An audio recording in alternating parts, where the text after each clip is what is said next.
Can I sit here? A black girl, 8th grade, lunch tray in hand. Megan Thornton doesn't even look up. God, no. We don't mix with your kind here. Laughter. Sharp. Cruel. Her mama dragged in some broke nobody off the street. Now she calls him daddy. That's not a father. That's a stray dog her mom felt sorry for. Go back where you belong, Harper. Maybe the dumpster out back. You and your fake family would fit right in. Phones rise. Recording. Live streaming. Pat, not a real dad. The whole cafeteria watches a black girl stand alone in a sea of white faces. Teachers look away. No one moves. Harper's hands shake. Her tray rattles. But not one of them, not Megan, not her rich daddy on the school board, knows what her stepfather carries beneath his jacket. In 3 months, on this same floor, every one of them will beg to disappear. If you've ever been looked down on for who you are, stay. Crestwood, Georgia sits 20 miles outside Atlanta. It's the kind of town where lawns stay green year-round and American flags hang from every porch. The houses have 2-car garages and freshly painted shutters. The schools have new football fields and updated science labs. The parents have strong opinions about property values and who belongs in the neighborhood. Harper Underwood is 13 years old. She's in 8th grade at Crestwood Middle School. She likes books more than people, not because she's antisocial, but because books don't ask questions she doesn't want to answer. Books don't look at her like she's different. Books don't whisper when she walks past. Every morning, she sits in the cafeteria before first bell. She opens whatever novel she's reading that week. She pretends not to notice that no one sits with her. She pretends the empty chairs around her are a choice. Harper lives with her mother Denise and her stepfather Will. Their house is the blue one on Maple Street, the one with the vegetable garden in the backyard. Denise works night shifts as a nurse at Grady Memorial Hospital. She leaves for work when Harper goes to bed. She comes home when Harper leaves for school. They communicate through Post-it notes on the refrigerator and quick hugs in the hallway and text messages that say, "Love you, be safe." Will Crawford is 44 years old. He works as a security consultant, which means he spends most days on conference calls in his home office and most evenings cooking dinner. He makes a mean pot roast. His chili has won 2 neighborhood competitions. He's not Harper's biological father. He married Denise 3 years ago. Harper was 10. Will is a quiet man. He doesn't talk much about himself. He doesn't talk much at all.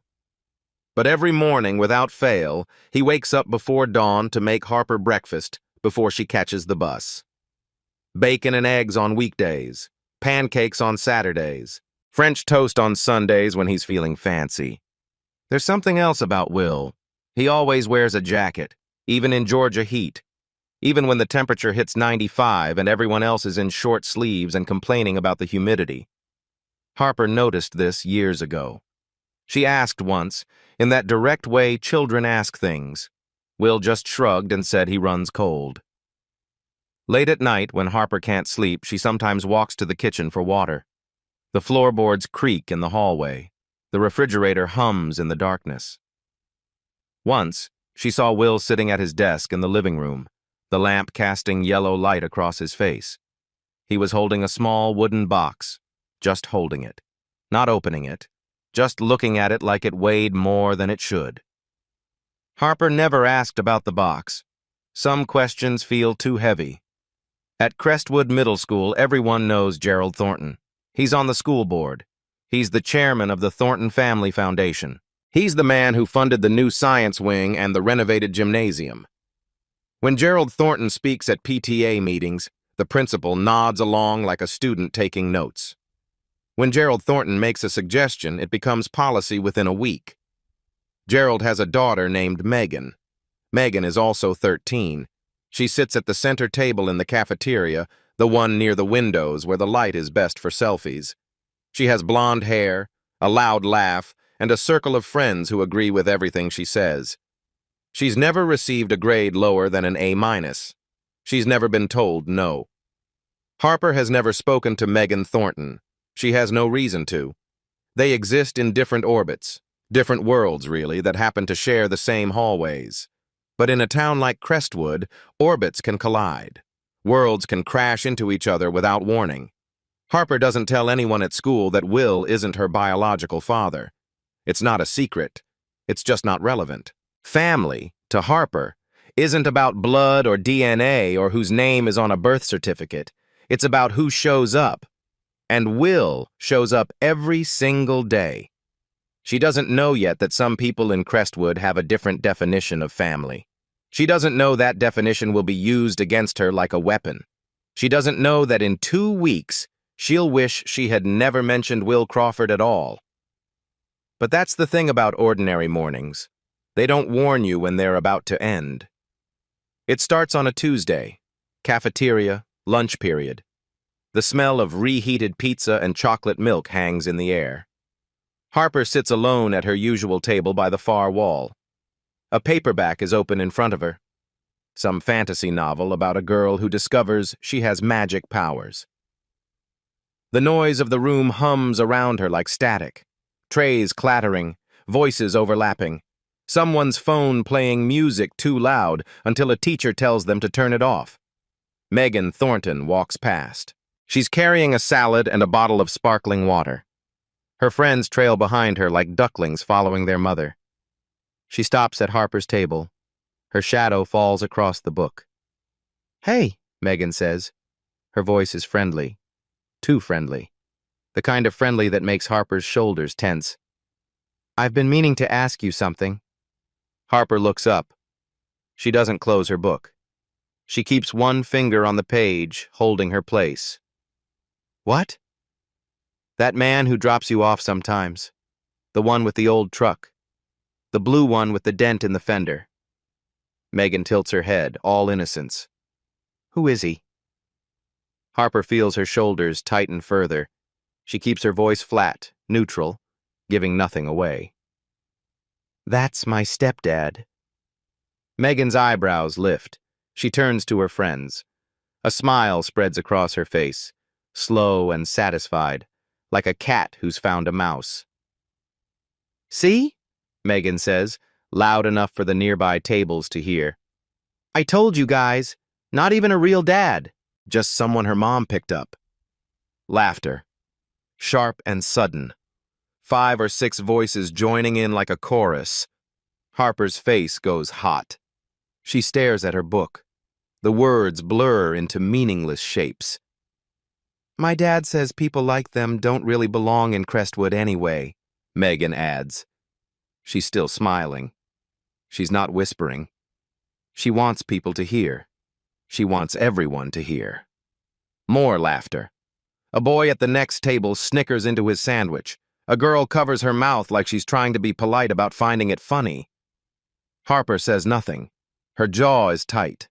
Her hands are trembling slightly beneath the table. She learned a long time ago that words don't help. That tears don't change anything. That the best thing you can do when people want a reaction is to give them nothing at all. Megan waits. She wants a response. She wants tears or anger or some kind of entertainment. When Harper doesn't give her any, she shrugs like she's bored. "Whatever. Enjoy your book." She walks away. She walks. Her friends follow. The laughter fades into the general noise of the cafeteria. Harper doesn't move for a long time. Her hands are shaking. She presses them flat against the table until the trembling stops. At the next table, a boy named Tyler watched the whole thing. He's in Harper's English class. He has brown hair and a quiet face and glasses that slip down his nose when he reads. He saw everything. He heard everything. He doesn't say anything either. He just looks away. Harper gets through the rest of the day. She takes notes in class. She answers questions when called on. She walks the hallways with her head down and her book clutched against her chest. She waits for the bus alone, watching the cars pull away from the pickup lane. When Will picks her up that afternoon, Denise had an early shift. Harper climbs into the truck and buckles her seatbelt without a word. "How was school?" Will asks. His voice is warm, familiar. "Fine." Will glances at her. He's good at reading silence. He's had practice, years of it. "You sure?" Yeah. He doesn't push. That's one of the things Harper loves about him. He gives her space. He trusts her to come to him when she's ready. She's not ready. That night, Harper lies in bed and replays the cafeteria scene. Megan's smile, the laughter, the words echoing in her head like a song she can't stop hearing. Not even a real dad. People like them. She thinks about Will in the kitchen, making her breakfast. Will driving her to school when she missed the bus. Will sitting up with her when she had the flu last winter, bringing her soup and bad jokes until she fell asleep. He's more of a father than anyone she's ever known. But Megan Thornton doesn't care about that. Megan Thornton only cares about what she can use. Harper closes her eyes. She tells herself it was just one comment. Just one bad day. It won't happen again. She's wrong. This is only day one. The next week is worse. Megan doesn't let it go. Every day she finds Harper. In the hallways, in the cafeteria, outside the bathroom. Every day she has something new to say. Is your fake dad picking you up today? Does he even have a real job, or does he just live off your mom? I heard step-parents don't actually love you. They just pretend because they have to. Must be sad. The comments are always loud enough for others to hear, always delivered with that same sweet smile, like she's just making friendly conversation. Always followed by laughter from the 5 or 6 students who orbit around her like satellites. Harper stops eating in the cafeteria. She takes her lunch to the library instead. She sits in the back corner behind the biography section where no one ever goes. She eats her sandwich in silence, surrounded by books about dead presidents. It doesn't help. The comments follow her into the hallways, into class, whispered just loud enough for her to hear. Into the group chat for her English project where someone posts a meme about fake families and tags her. 32 people see it before she mutes the notification. Denise notices something is wrong. Harper is quieter than usual. She's not eating much at dinner, just pushing food around her plate. She's going to bed early and waking up tired with dark circles under her eyes. What's going on? Denise asks one evening. They're standing in the kitchen. The dinner dishes are in the sink. Will is in his office on a call. Harper shrugs. Nothing. Harper. The word hangs in the air. Denise has that tone, the one that says she's not going to let this go. The mom tone. Harper tells her, not everything, just enough. The comments, Megan, the laughter that follows her everywhere. Denise's jaw tightens. Her hands curl into fists at her sides. That's not okay. Mom, just leave it. It'll make things worse. No, I'm going to talk to the school. Mom, this is not up for discussion. The next morning, Denise sends an email to Principal Howard Green. She outlines the situation carefully, professionally. She uses words like harassment and hostile environment and repeated incidents. She asks for a meeting. The principal responds within hours. He's very sorry to hear about this. He takes these matters extremely seriously. He'll look into it personally. He thanks her for bringing it to his attention. 2 days later, Principal Green calls Denise. I spoke with the students involved, he says. His voice is smooth, practiced, the voice of a man who's had this conversation many times before. I've reminded them about our anti-bullying policy. I'm confident this won't be an issue going forward. What about consequences? Denise asks. What happens to the kids who did this? We believe in restorative approaches here at Crestwood. Punishment can sometimes escalate tensions. The best thing for everyone, especially Harper, is to move forward constructively. Denise hangs up. She doesn't feel reassured. She's right not to. Because while Principal Green was on the phone with Denise, another conversation was happening. One she didn't know about. Gerald Thornton called the principal's direct line that same afternoon. The call lasted 4 minutes. No one knows exactly what was said, but later that day, Principal Green sent an email to his vice principal. The subject line read, Parent Concern, Underwood. The body of the email contained one sentence, handle quietly, Don't escalate the Thornton situation. Nothing changes. The comments continue. The laughter continues. And now it's spreading beyond the cafeteria, beyond the school walls. Someone creates an Instagram account called Crestwood Confessions. It's supposed to be anonymous gossip, fun and harmless. Within a week, there are posts about Harper, screenshots of the group chat, comments like fake family goals and imagine having a stepdad and thinking he's your real dad and laughing emojis, so many laughing emojis. Harper sees the posts. She lies in bed at night scrolling through them, reading every comment, every reply. She doesn't know why she does this to herself. Maybe she thinks if she reads enough, it will stop hurting. It doesn't stop hurting.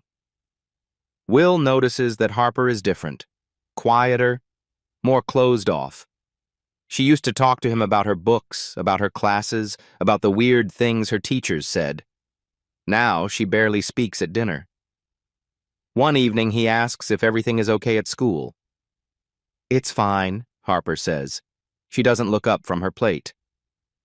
Will studies her face. He knows she's lying. He also knows that pushing won't help. He learned that the hard way, years ago, in places far from Georgia. "If you ever want to talk," he says, "I'm here, day or night. No judgment." Harper nods. She goes to her room. She closes the door. She doesn't know that her stepfather is already carrying a weight she can't imagine. She doesn't know that every time someone calls him not a real dad, it lands on top of something much heavier, something buried deep. But she's about to find out. Because Gerald Thornton has already made his next move. He called Principal Green again. He suggested that the Underwood family might be overreacting. He mentioned casually that he'd hate for this kind of drama to affect the school's excellent reputation. He mentioned even more casually that the Thornton Foundation's next grant cycle is coming up. $2 million for the district. A lot of money to lose over one complaint. Principal Green understood perfectly. And in his office, behind closed doors, he decided that the easiest path forward was to make the problem disappear. Not the bullying, the complaint. The system was supposed to protect Harper. Instead, it protected the people writing the checks. But Gerald Thornton made one mistake. He let his daughter keep going. He let her feel invincible. He let her believe that no one would ever hold her accountable. And the next time Megan Thornton decided to humiliate Harper's family, she did it on camera. Friday afternoon, 3:45. The dismissal bell rang 10 minutes ago. Harper walks out the front entrance of Crestwood Middle School. The October sun is warm on her face. The air smells like cut grass and exhaust from the buses idling at the curb. She's looking for her mother's car. Instead, she sees Will's truck. He's parked near the flagpole, leaning against the driver's side door. He's wearing his usual jacket despite the 80-degree heat. His arms are crossed. He looks out of place among the minivans and SUVs with their "My child is an honor student" bumper stickers. Denise must have had to leave early for work. Harper starts walking toward him. She doesn't see Megan until it's too late. Megan is standing near the bike rack with 4 of her friends. They're watching Will, whispering, smiling. One of them is already holding up a phone.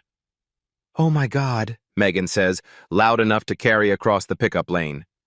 "Look, you guys, it's Harper's fake dad." Harper freezes. Her backpack suddenly feels like it weighs 100 pounds. Megan keeps talking, her voice bright and performative, loud enough for everyone within 50 feet to hear. "Bet he doesn't even have a real job. Probably just lives off her mom. How embarrassing." Her friends laugh. The phone is recording. The red light is blinking. Megan knows it. She's playing to the camera. "Hey, Harper," Megan calls out. "Is he going to pretend to be your dad at parent-teacher night too? That's going to be so awkward." More laughter. Harper feels her face burning. She wants to disappear. She wants the ground to open up and swallow her whole. Will sees what's happening. His expression doesn't change, not a flicker. He straightens up from the truck, opens the passenger door, and waits. "Let's go home, kiddo," he says. His voice is calm, steady, like nothing in the world is wrong. Harper walks to the truck. She doesn't look at Megan. She doesn't look at the phone. She climbs in and shuts the door harder than she meant to. Will gets in the driver's seat. He starts the engine. He pulls out of the parking lot without a word. Harper stares out the window. Her vision is blurry. She's not going to cry. She's not going to give them that satisfaction. She bites the inside of her cheek until she tastes copper. Will doesn't ask what happened. He doesn't need to. He just rests one hand on the steering wheel and puts the other on Harper's shoulder. He leaves it there, warm and solid, until they get home. That night, Megan posts the video, first on Instagram, then on TikTok. She adds a hashtag #NoteARealDad. She adds laughing emojis. She adds a caption: "When your classmate thinks a random guy is her father." Within 24 hours, the video has been shared 200 times. Students from Crestwood, students from other schools in the district, strangers who think it's funny. The comments pile up like snow in a blizzard. "Imagine being this girl Ilmao." "Fake family vibes for far." "Why is she crying? It's just a joke. Calm down." "This is so sad but also hilarious, Ingel." Harper sees all of it. She lies in bed, scrolling through her phone, reading every word. She reads until her eyes burn and her chest aches and she can barely breathe. Will sees the video too. Denise shows it to him after Harper goes to bed.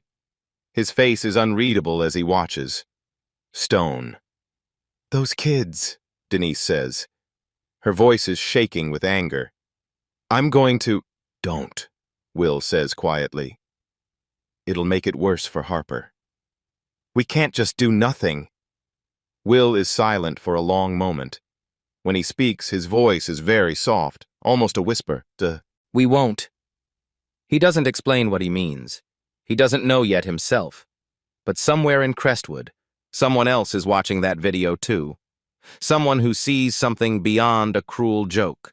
Someone who asks questions for a living. Rachel Morrison is 34 years old. She's been a reporter at WGCA, the local news affiliate, for 8 years.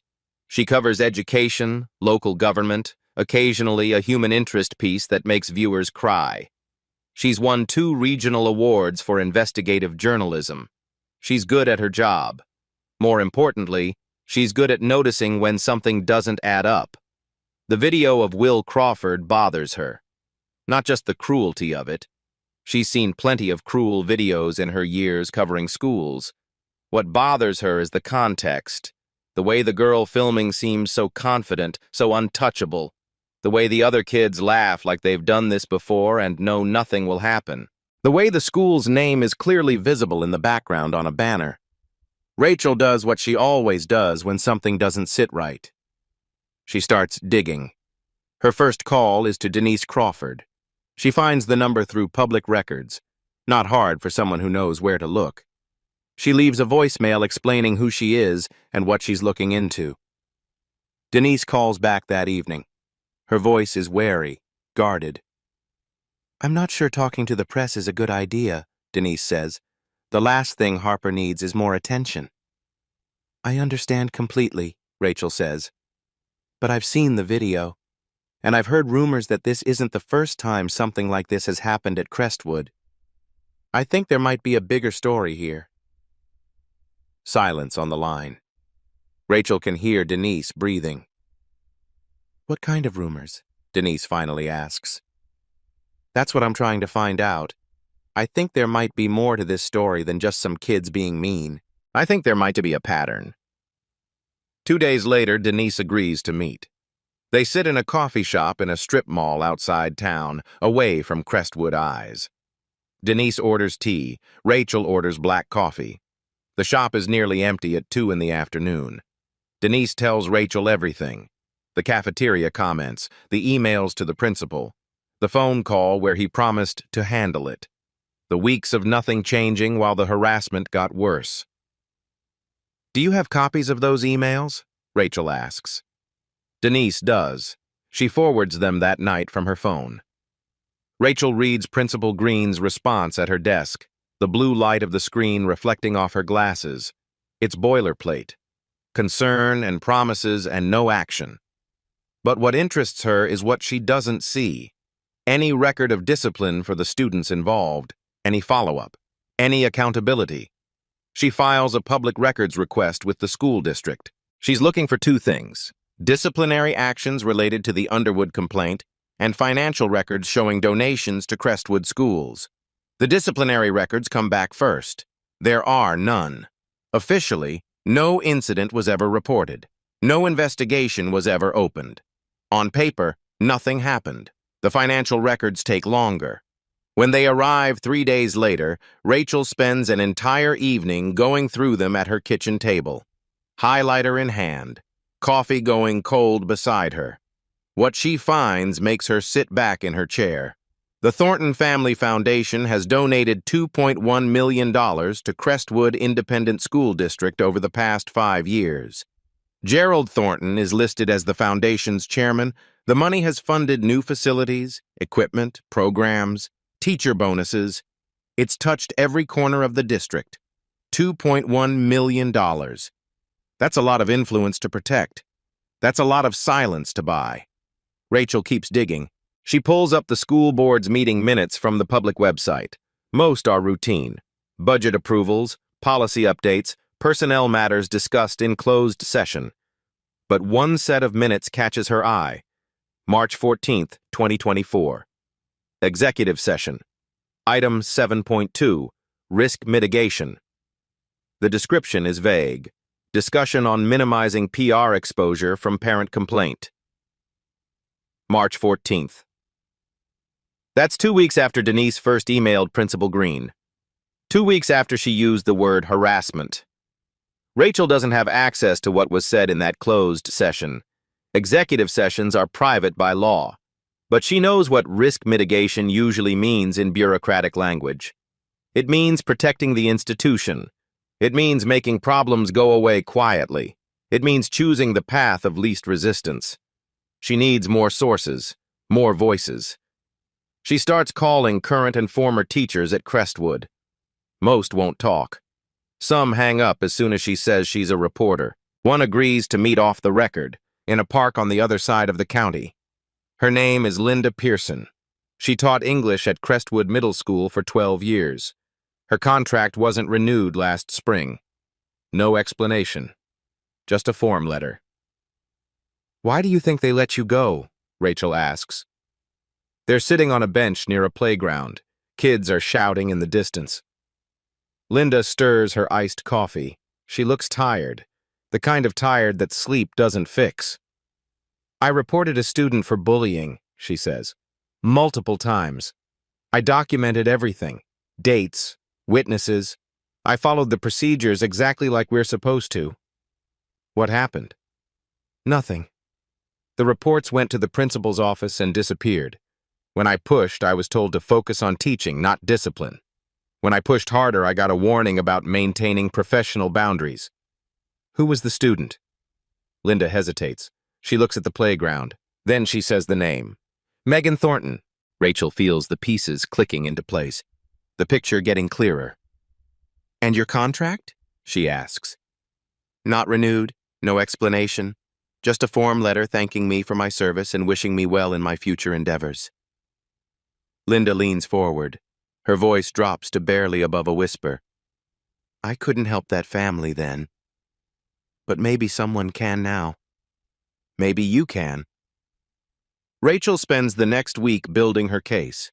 She interviews 3 former Crestwood students who say Megan Thornton bullied them. All 3 describe the same pattern. Reports filed, nothing done. Eventually, they transferred schools. All 3 asked to remain anonymous. She reviews the Thornton Foundation's tax filings. She maps the donations against the timeline of complaints. She documents the school board's closed-door meetings. The picture that emerges is damning. Gerald Thornton has been using his money and influence to protect his daughter for years. The school has been complicit because they can't afford to lose his funding. They've built a system where wealth buys immunity. Rachel has enough for a story, but she wants one more piece, the most important piece. She wants to know who Will Crawford really is. She runs his name through public databases, military records, court records, employment history, background checks. What she finds stops her cold. Her hand freezes on the mouse. William Crawford, Staff Sergeant, United States Army, deployed to Afghanistan, 2011-2012. And then, a single line that changes everything. Medal of Honor recipient. Rachel stares at the screen. She reads it again, and again. The man those kids mocked. The man they called not a real dad. The man they said doesn't have a real job. The man they laughed at in a parking lot while recording him on their phones. He's one of fewer than 4,000 people in American history to receive the nation's highest military honor. He's a certified hero. The real deal. Rachel picks up her phone. Her hands are trembling slightly. She has calls to make. The letter arrives at WGCA's office 3 days later. It's printed on expensive paper. The letterhead reads, Thornton and Associates. Rachel reads it in her cubicle. Her coffee goes cold beside her. The letter accuses Rachel of reckless disregard for the truth. It threatens legal action for defamation if WGCA broadcasts false and malicious claims about Gerald Thornton or his family. It demands that all materials related to the story be preserved for potential litigation. It's not a response. It's a warning shot. Rachel shows the letter to her news director. He reads it twice. Is your sourcing solid? He asks. Rock solid. I have documents, I have witnesses, I have financial records. Then we keep going. Rachel keeps going. But Gerald Thornton isn't finished. The next attack doesn't come at the news station. It comes at Will Crawford. Will works as a security consultant for a company called Secure Point, Inc. He's been with them for 3 years. Steady work, good pay, enough to help cover the mortgage while Denise pays down her nursing school loans. 3 days after Rachel's records request becomes public, Will receives an email. The subject line is neutral. Contract review. Crawford, W. The body is brief. After careful consideration, Secure Point, Inc. has decided not to renew your consulting contract. Your final payment will be processed by end of month. We wish you well in your future endeavors. No reason given, no warning, no opportunity to respond. Will stares at the email for a long time. He doesn't know it yet, but Gerald Thornton is a minority shareholder in Secure Point's parent company. He made one phone call. The call lasted 6 minutes. That's all it took. When Denise comes home from her shift, Will tells her. They sit at the kitchen table. The house is quiet. Harper is asleep. What are we going to do? Denise whispers. I'll find something else. Will, I'll find something else. His voice is steady, but Denise can see the tension in his shoulders, the way he's holding himself still, like he's afraid of what might happen if he moves. This is because of us, she says. Because we spoke to that reporter. Probably. Maybe we should stop. Tell her we're done. Will is quiet for a moment. When he speaks, his voice is very soft. If we stop now, they win. And they'll keep doing this to someone else. Denise reaches across the table. She takes his hand. I'm scared, she says. Me too. The next day, Principal Green calls Harper into his office. She sits in the chair across from his desk, her backpack clutched on her lap. Harper, he says, I've been hearing concerns from some parents. They say you've been spreading rumors about other students, making accusations. Harper blinks. What? I'm not saying it's true, Green interrupts. I'm just letting you know that this kind of behavior can be very disruptive. It might be best for everyone if you focused on your schoolwork and let the adults handle adult matters. Harper doesn't know what to say. She feels like she's fallen into a trap she didn't see coming. Do you understand? Green asks. Yes, Harper whispers. Good. You can go. Harper walks out of the office. Her hands are shaking. That evening, she hears her parents talking in the kitchen. She stands in the hallway just out of sight and listens. Will lost his job. The principal warned her. The lawyers are threatening. All because of her. All because she told her mom about the cafeteria. She goes to her room. She closes the door. She lies on her bed and stares at the ceiling. This is her fault. All of it. That night, Harper tells her mother she wants to transfer schools. Please, she says, I can't do this anymore. Denise holds her daughter. She doesn't have an answer. A statement from Gerald Thornton's attorney. Mr. Thornton categorically denies all allegations of improper influence. Any suggestion that he has used his position to affect school policy or employment decisions is false and defamatory. Mr. Thornton reserves the right to pursue all legal remedies to protect his family's reputation. The statement says nothing about Megan, nothing about the video, nothing about the years of complaints that disappeared into filing cabinets. But Gerald Thornton didn't just want to win this fight. He wanted to make sure the Crawford family never tried again. He's about to learn that some people don't scare easily, especially people who've already been through fire. Harper lies awake at 2 in the morning. The house is silent. Her mother went to work hours ago.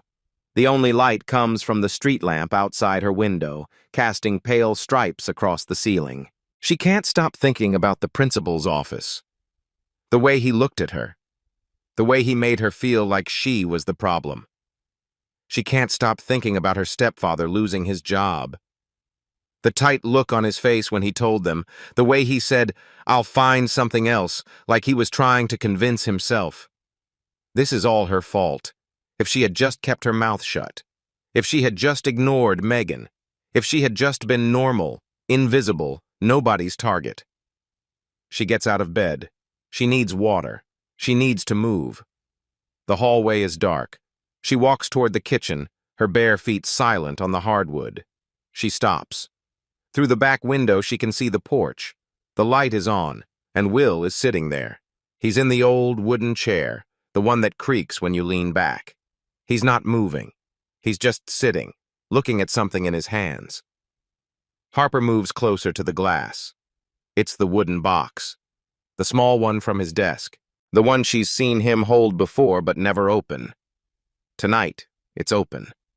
She can't see what's inside from here, but she can see Will's face. The lamp casts shadows across his features. He looks older than she's ever seen him, tired in a way that sleep won't fix. He lifts something out of the box, holds it up. The light catches it. Metal. A ribbon. Blue, she thinks, though it's hard to tell in the dim light. Harper doesn't know what she's looking at, but she knows it matters.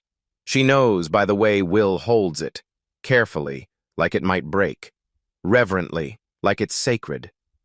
She remembers what her mother told her once, years ago, that Will was in the army, that he was in Afghanistan, that he saw things there, did things there, that changed him. He doesn't talk about it, Denise had said. Maybe someday he will. But don't push him. Harper never pushed. She never asked. Now, watching him through the glass, she wonders what he carries, what weight he bears every day that she's never seen, what silence lives inside him alongside the nightmares he never mentions. He lost his job because of her. He's been humiliated because of her. And he's never once complained, never once made her feel like a burden. She thinks about the video, Megan's voice, not even a real dad. Looking at Will now, Harper understands something she didn't before. He's more real than anyone she's ever known, more real than the people who laugh at him, more real than the principal who smiles and does nothing, more real than Gerald Thornton and all his money. She doesn't know yet what's in that box. She doesn't know the story behind that medal. But she knows one thing. Will Crawford deserves better than this. She goes back to bed. She pulls the covers up. She stares at the ceiling until the first gray light of dawn creeps through the window. Tomorrow, she tells herself. Tomorrow she'll be strong enough to fight again. She doesn't know that tomorrow, the fight will find them first. The phone rings at 7 in the morning. Will is making coffee. Denise just got home from her shift. Harper is getting ready for school. Will picks up. Hello? Will Crawford? The voice is male, gruff, familiar somehow. Speaking. This is Earl. Earl Patterson, VFW Post 1142. We served together in '09. You probably don't remember me. Will goes still. He remembers. I remember, he says quietly. I saw the video, Earl says. The one those kids posted. I know who you are, brother. I know what you did. And I'm not going to stand by while some punk teenagers drag your name through the mud. Will doesn't know what to say. He spent so long not talking about Afghanistan, not talking about any of it. What are you thinking? Will asks. I've been making some calls.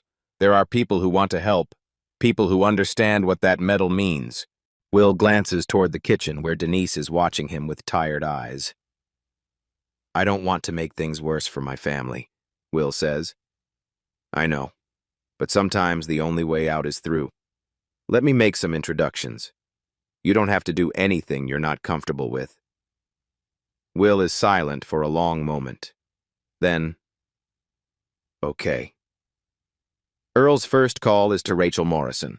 He tells her things that aren't in any public database. Stories from Afghanistan, the kind of man Will Crawford is. Rachel listens. She takes notes. I'm running this story with or without your help, she says. But if you want to be part of it, I'd be honored. Earl makes more calls. Word spreads through the veteran community. By evening, VFW Post 1142 has posted a statement on their Facebook page.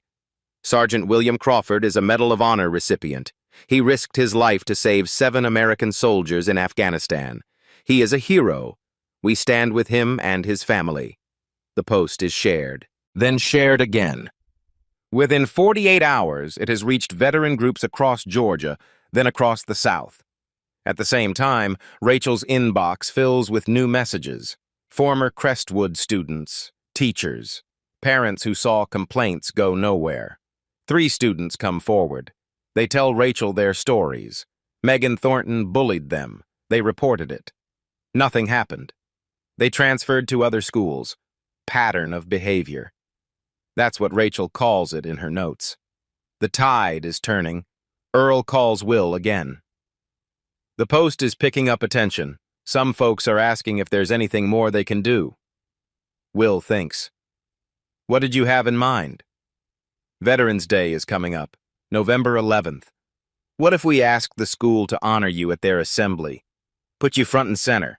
Let those kids see who they've been laughing at. Will is quiet for a long time. Let me talk to my family, he says. That night, he tells Denise and Harper about the plan. Harper looks at him with wide eyes. You'd do that? Go up in front of everyone? Will meets her gaze. If it helps you, I'd do anything. November 10th, the night before Veterans Day. Rachel Morrison sits in the WGCA studio. The cameras are rolling. This is her moment. Good evening, she says. Tonight, we bring you an investigation into bullying, power, and silence at one of Atlanta's most prestigious school districts. The segment runs 7 minutes. It's the longest local news package WGCA has aired all year. Rachel lays out everything. The video of Megan Thornton mocking Will Crawford, the screenshots from social media, the emails between Denise Crawford and Principal Green, the internal memo, "Don't escalate the Thornton situation," the $2.1 million in donations from the Thornton Family Foundation, the closed-door board meeting discussing risk mitigation, the testimony of Linda Pearson, the teacher whose contract wasn't renewed, the 3 former students who came forward with their own stories, and then the final piece. Rachel looks directly into the camera. Her voice is steady. The man in that video, the man those students called not a real dad, the man they said doesn't have a real job, is Staff Sergeant William Crawford, United States Army. She pauses. On August 14, 2012, in Kandahar Province, Afghanistan, Sergeant Crawford's convoy was ambushed by enemy forces. Under sustained gunfire, he crawled 40 meters to reach 2 wounded soldiers and drag them to safety. When a second vehicle was hit, he returned to the kill zone and rescued 5 more. He was wounded 3 times. He refused evacuation until every member of his unit was accounted for. Rachel holds up a document. For his actions that day, Sergeant Crawford received the Medal of Honor, the highest military decoration awarded by the United States government. The medal was presented by the President of the United States. She sets the paper down. The girl in that video called him nobody. The President called him a hero. Silence. Tomorrow is Veterans Day. Crestwood Middle School will hold its annual assembly, and Sergeant William Crawford has been invited to attend. The segment ends. The phones start ringing. Across Crestwood, people are watching. Parents, teachers, students. In Gerald Thornton's living room, the television is on. Gerald sits in his leather chair, his face gray. Megan sits on the couch. She's not laughing now. She's staring at the screen with something like fear. "A Medal of Honor recipient," she whispers. "I didn't know." Gerald says nothing. There's nothing to say. His money can buy silence. It can buy influence. It can buy contracts and board seats and favorable press coverage. But it can't buy back what his daughter said on that video. It can't unsay the words. It can't undo the cruelty. Tomorrow, every student at Crestwood Middle School will sit in that auditorium. Every student will see Sergeant William Crawford walk onto that stage. Every student will see the medal around his neck, including Megan Thornton. And she won't be able to look away. November 11th, 8 in the morning, Crestwood Middle School auditorium. 600 students file into rows of folding chairs. Teachers stand along the walls. Parents fill the back section. The room smells of floor wax and nervous energy. Harper sits in the 3rd row with her class. Her hands are folded in her lap. She's trying not to shake. 3 rows behind her, Megan Thornton sits with her friends. None of them are talking. None of them are looking at their phones. They all saw the broadcast last night. They all know what's coming. Principal Howard Green walks to the podium. His face is tight. "Good morning," he says. His voice echoes through the speakers. "Today, we honor those who have served our country. We have a special guest with us. Please welcome Sergeant William Crawford." Applause. Scattered. Uncertain. Will stands up from a seat in the back row. He walks down the center aisle toward the stage. He's wearing a dark suit. No jacket over it this time. Nothing to hide. The Medal of Honor hangs around his neck on its pale blue ribbon. The gold star catches the light. The applause fades. The room goes quiet. 600 students. Not one of them breathes. Will reaches the stage. He climbs the 3 steps. He turns to face the audience. He doesn't speak. He just stands there, looking out at the rows of faces. The teachers who knew and did nothing. The students who laughed and recorded. The parents who looked the other way. His eyes move slowly across the room. They pass over Harper. She's crying silently. Not from shame, from pride. They pass over Tyler, the boy who watched and said nothing. Tyler's head is bowed. They pass over Megan Thornton. Megan is staring straight ahead. Her face is white. Her hands grip the sides of her chair. Will's gaze rests on her for 1 second. 2. Megan looks down. She can't hold his eyes. Neither can the girls beside her. One by one, the students who laughed in that video drop their gazes. They look at their shoes, their hands, anything but the man on the stage. The silence stretches. 10 seconds. 15. Someone in the parent section starts crying, a soft sound, quickly muffled. Will still doesn't speak. He doesn't need to. The medal speaks for him. Everything he did in Afghanistan, every life he saved, every wound he took, every nightmare he still carries. It's all there, hanging around his neck, shining under the auditorium lights. Principal Green shifts uncomfortably at the side of the stage. He clears his throat. "Thank you, Sergeant Crawford, for your service," and Will turns and walks off the stage. He walks back up the center aisle. He doesn't look at anyone. He doesn't stop. He reaches Harper's row. He extends his hand. Harper takes it. She stands up. Together, they walk out of the auditorium. The doors close behind them. The silence holds for another 10 seconds. Then, slowly, someone starts clapping. Then another. Then 100. Megan Thornton doesn't clap. She just sits there, staring at the empty stage, finally understanding what it means to be small. 1 week later. Gerald Thornton resigns from the Crestwood School Board. His statement cites personal reasons. No one believes it. Megan Thornton transfers to a private school in Atlanta. She is not seen in Crestwood again. The school district revises its anti-bullying policy. The new version includes an independent review process for complaints. It passes unanimously. Linda Pearson receives a formal apology from the superintendent. She declines an offer to return to teaching. "Some doors," she says, "are better left closed." Harper goes back to school. For the first time in months, she doesn't eat alone. Tyler sits with her at lunch. He doesn't say much. He doesn't need to. Sometimes showing up is enough. Will still picks Harper up every afternoon. He still wears his jacket most days. Old habits. But sometimes, when the light is right, you can see the ribbon beneath his collar. Pale blue. Almost hidden. He doesn't talk about Afghanistan. Maybe he never will. But Harper understands now. Some weight you carry forever. The only question is whether you carry it alone. The medal weighs 3 ounces. The silence satisfies 13 years. But sometimes, silence is the loudest thing in the room. Courage doesn't need a microphone. It just needs one person willing to stand up. If this story touched you, if you were ever the Harper, or if you knew a Will Crawford, leave a comment below. And if you want to hear more stories like this one, subscribe. We'll be back. Some heroes wear medals. Others sit next to the kid no one else will.